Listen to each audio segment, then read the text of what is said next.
Assalamualaikum warahmatullahi wabarakatuh. Senang sekali saya Dr. Risa bisa menyapa pendengar di episode pertama podcast Paru Sehat USU. Hari ini kita akan mencoba membahas salah satu tentang penyakit yang paling sering dijumpai di Indonesia, yaitu asma. Namun saya tidak sendirian, kita akan membahasnya dengan narasumber kita yang pastinya sudah memahami dengan jelas apa itu asma, yaitu Dr. Amira Permatasari Tarigan, spesialis paru konsultan. Agar bisa lebih dekat, mari kita berkenalan dengan narasumber kita. Assalamualaikum dokter. Salam, Dokter Isa. Dokter, hari ini kita mau tanya-tanya nih dokter mengenai asma itu sendiri. Agar para pendengar juga memahami dan menjadi lebih aware terhadap asma itu sendiri. Untuk asma itu sendiri sebenarnya apa ya dokter? Ya, asma itu adalah penyakit inflamasi kronis di saluran napas. Oke dokter, jadi untuk orang-orang yang dapat terserang asma ini apakah ada golongan tertentu atau bagaimana dokter? Semua pasien, semua orang bisa dari mulai balita sampai usia tua bisa kena asma. Oh, berarti secara umum semua orang dapat beresiko ya dokter untuk asma ini sendiri. Nah, untuk gejalanya dokter? Gejala asma sangat bervariasi ya, dari mulai yang ringan sampai yang berat ya. Jadi dari hanya batuk-batuk dengan berdahak atau tanpa dahak, kadang-kadang ada rasa berat di dada atau bisa disertai dengan bunyi. Jadi masing-masing orang berbeda-beda ya gejalanya. Dan yang pasti kalau asma itu biasanya disertai adanya pencetus. Oh, ada pencetusnya dokter. Nah, untuk faktor pencetusnya itu bagaimana dokter? Ya, jadi faktor pencetus itu adalah keadaan atau bahan yang membuat gejala asma menjadi muncul pada pasien asma. Banyak sekali ya faktor pencetus ini. Jadi masing-masing berbeda-beda ya. Dari mulai debu di rumah, kemudian bisa makan makanan seperti coklat, kacang, telur, seafood. Ini biasanya umumnya pada anak-anak ini ya. Jadi juga bisa sebagai faktor pencetusnya itu udara ya, cuaca. Jadi bisa udara dingin, bahkan juga udara panas juga bisa menjadi pencetus. Atau faktor fisik, lelah, capek, stres, emosi itu juga bisa. Infeksi juga bisa ya, virus, influenza itu juga jadi menyebabkan asmanya jadi kumat. Atau juga aroma yang menyengat ya, banyak pasien-pasien asma yang muncul gejalanya itu gara-gara mencium bau minyak wangi yang menyengat atau juga asap rokok. Ternyata banyak ya dokter ya untuk faktor-faktor pencetusnya dan sering umum kita jumpai di sehari-hari. Nah, untuk mengenali pencetus pada seseorang dokter bagaimana dokter? Ya, jadi biasanya si pasien akan mengenal ya. Dia akan muncul asmanya, gejala asmanya itu kalau misalnya ada udara dingin ya, kemudian akhirnya tahu bahwa itu adalah salah satu faktor pencetus dia terserangan asma. Dan ini memang harus dikenal sama si pasien, itu penting ya, sehingga dia harus menghindari dari faktor pencetus tersebut. Nah, untuk ada perlu pemeriksaan khusus tidak dokter untuk pemeriksaannya? Apakah perlu dilakukan uji tes kulit dokter? Ya, jadi pemeriksaan ini sebenarnya kurang bermanfaat ya, karena kan asma itu dia terhirup ya, pencetusnya terhirup. Sementara kalau uji kulit itu kan alerginya bisa untuk menentukan apakah dia alergi atau tidak, tapi di kulit. Sehingga untuk suatu pasien asma agak sulit untuk menentukan apakah dia alergi terhadap itu, kan berbeda. Jadi bukan di saluran napas ya.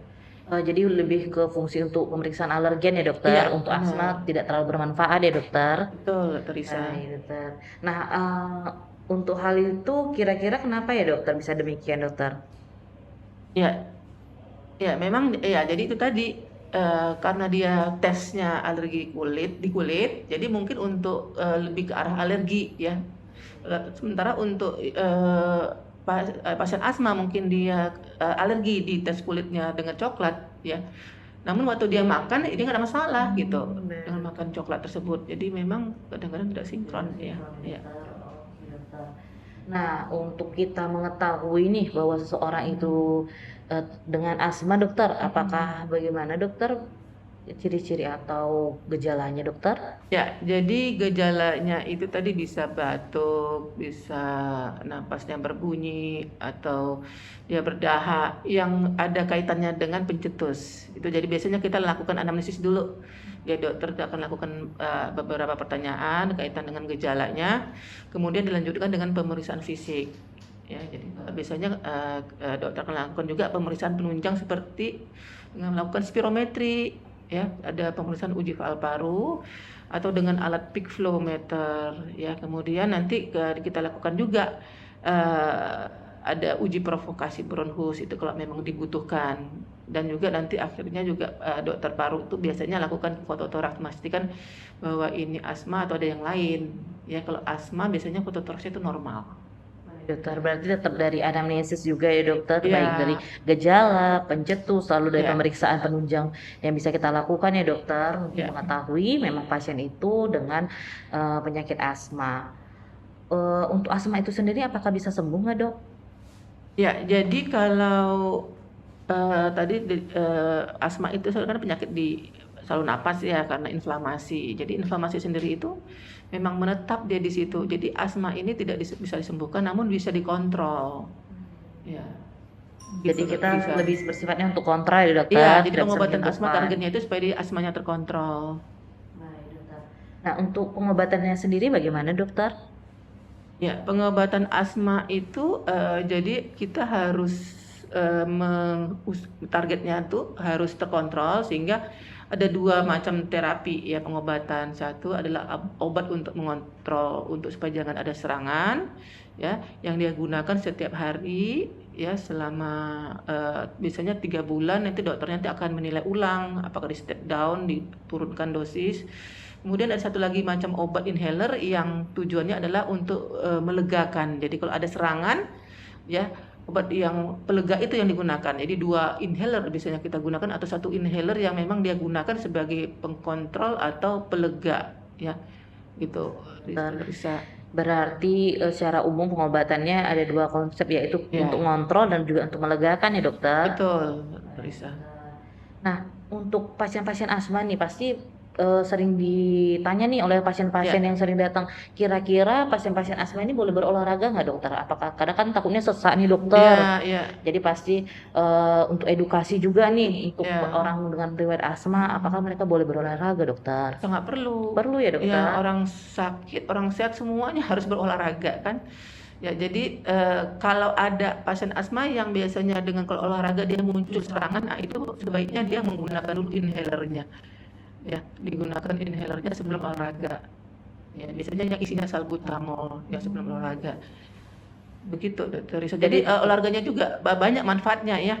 Jadi untuk kebugaran tubuhnya, juga untuk membantu paru-parunya supaya lebih maksimal bekerja. Kemudian tentunya juga untuk menurunkan berat badan. Jadi biasanya pasien asma kalau meningkat berat badannya itu juga akan muncul lebih sering serangan.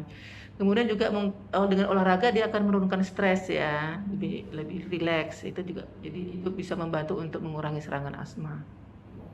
Ternyata banyak ya dokter keuntungan olahraga pada pasien asma ini. Ya. Karena mungkin kan pada pasien-pasien pada ngiranya malah nggak boleh olahraga ya dokter ya. Iya, Cuman jadi kalau olahraga yang sifatnya cepat dan singkat itu nggak boleh. oh Itu bisa memicu munculnya serangan asma. Jadi seperti lari yang lari sprint gitu ya, lari cepat. Kemudian main badminton itu juga harus cepat ya, napasnya juga cepat meningkat, sehingga itu nggak bagus seperti basket, yang permainan ya, itu yang mungkin yang kurang dianjurkan untuk pasien asma. jadi olahraga-olahraga yang bersifat kardio tidak disarankan ya Iya, dokter. apa, Baik, dokter. seperti bola juga, Iya, ya Dok. futsal, seperti itu juga. Iya dokter. Namun kalau memang dia pingin sekali ya mungkin ya harusnya lakukan diberikan obat Inhaler, dokter. inhaler sebelum dilakukan ya. Baik, dokter.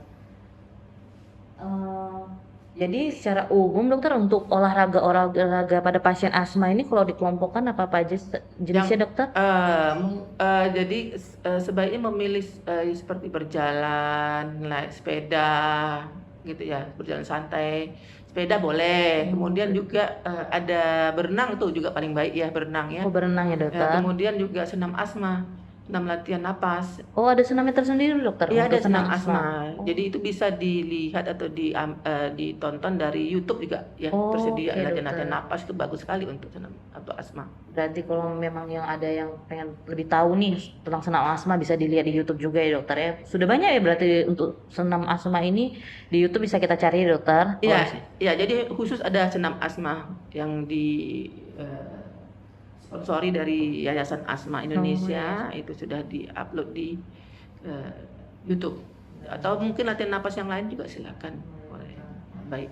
Jadi tetap penting olahraga pada pasien-pasien asma dan penting untuk mengetahui pencetus dan juga faktor-faktor yang bisa beresiko menyebabkan asma itu sendiri ya dokter. Ya. Baik dokter, terima kasih sudah mendengarkan podcast Paru Sehat USU. Semoga bisa banyak ilmu yang kita dapat dari pembahasan ini. Terima kasih juga kepada Dr. Amira Permatasari Dan Tarigan yang sudah meluangkan waktunya. Lebih dan kurang saya mohon maaf dan mohon undur diri. Assalamualaikum warahmatullahi wabarakatuh.